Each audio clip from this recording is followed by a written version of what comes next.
my own parents. I'm not able to have a proper deep conversation. They do listen to me, but it does not feel.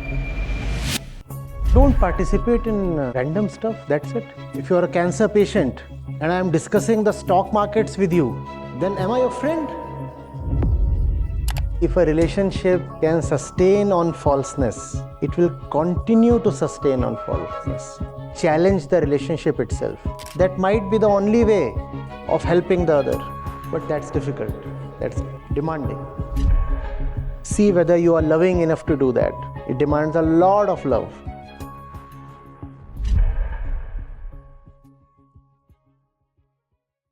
Hello, sir. I'm Yash. I read one of your quotes. If you want to test a relationship, if you want to test the quality of your company, start talking real stuff with them or just start blocking the nonsense.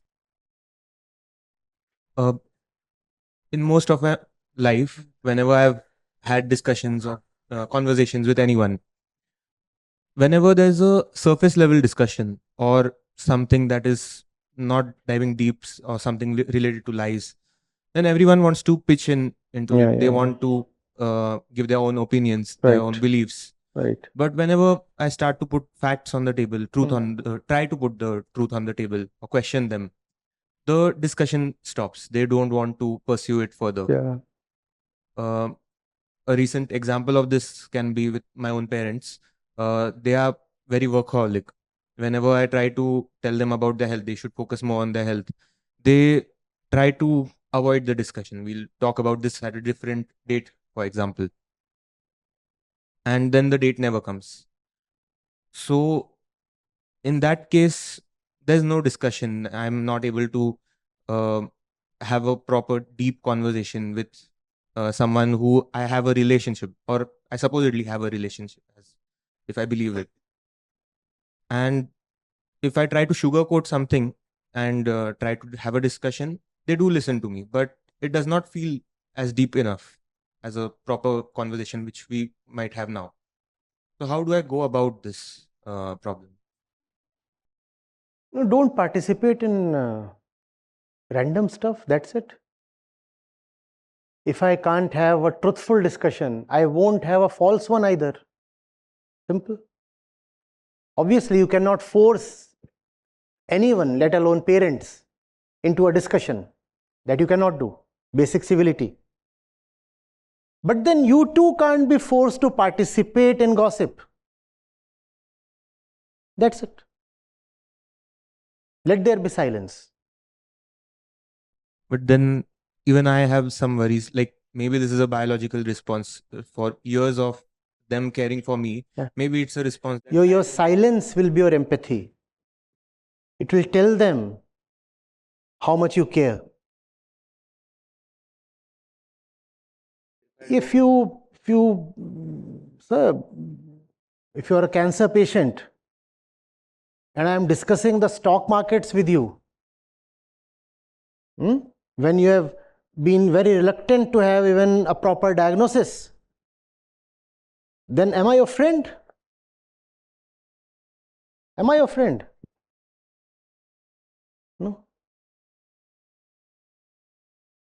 The least I can do is not participate in frivolous discussion.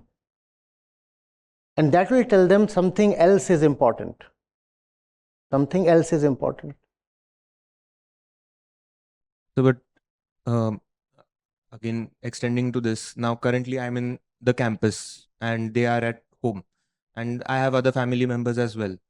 So, since we've never had a proper deep discussion, or I cannot be sure that other family members will question them the same way I do.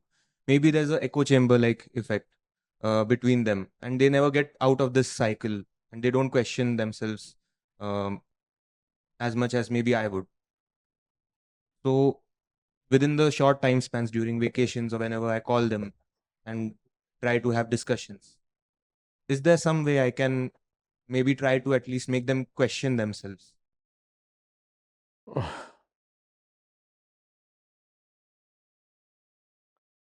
There is a way.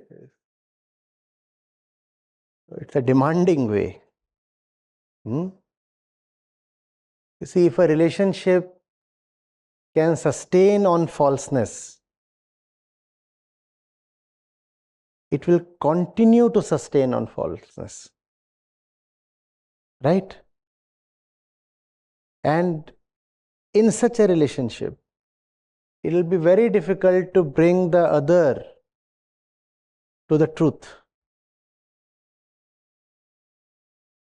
Getting it? Now the way will be to put the relationship itself at stake. You see, if I am somebody who does not want to confront the fact of my own physical situation,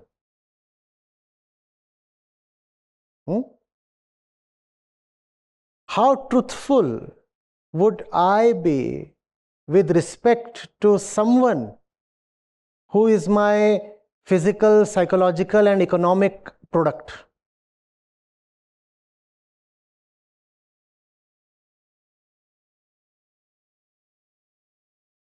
You want to address the other person in the relationship, and you want to address the one because of the relationship, right? He's my friend, or he's my father, or she's my mother, so I want to help them. What if the very foundation of the relationship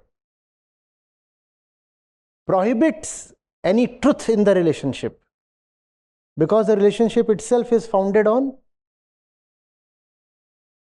now if you, biology, physicality, many things.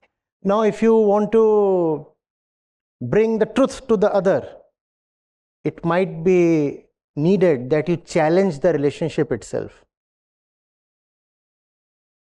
Bringing the truth to the other means challenging the false, right? The relationship itself is false. So challenge the relationship. That might be the only way of helping the other. As long as the relationship can survive with haze, it will continue to prefer the haze. Only when there is an ultimatum that if we do not clear the haze, we will lose the relationship, then the other is like forced to wake up, acknowledge, talk at least.